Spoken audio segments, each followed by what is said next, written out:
A week from now, we will pause to honor two public servants. The funerals for both former President Jimmy Carter and Greensboro Officer Michael Horan are next Thursday. WFMY News 2's Denise McMillan met a man connected to both of them.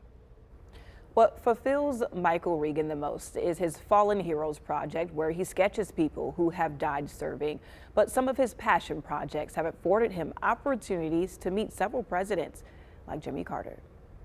A self-taught artist who turned his pain I was around death in Vietnam all the time. into passion. Imagine if you were able to take the person that's the sickest that you know and even heal them for a minute or a second.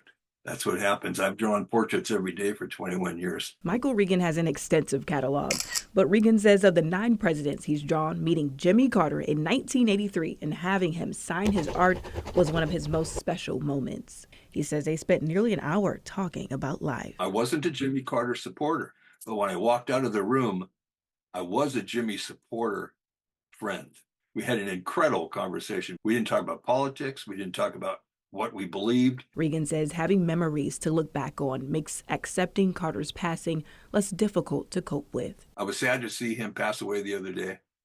I was proud to do the images. I said a prayer that Jimmy's comfortable and that he and Rosalynn are together, and I know they are. Reagan is no stranger to loss and sacrifice as a Vietnam veteran. So when a Gold Star member requested Reagan sketch Greensboro police officer Michael Horan, he immediately got to work and locked in to complete the 10-hour art piece. I do this just because I want people to understand that you don't need to know somebody to care about them. You know, I understand the military people. My best friend is a retired police officer. I understand this loss. The portrait of Officer Horan, who was killed inside a Food Lion grocery store days before Christmas, will be hand-delivered Friday. This will make Officer Horan's family feel better.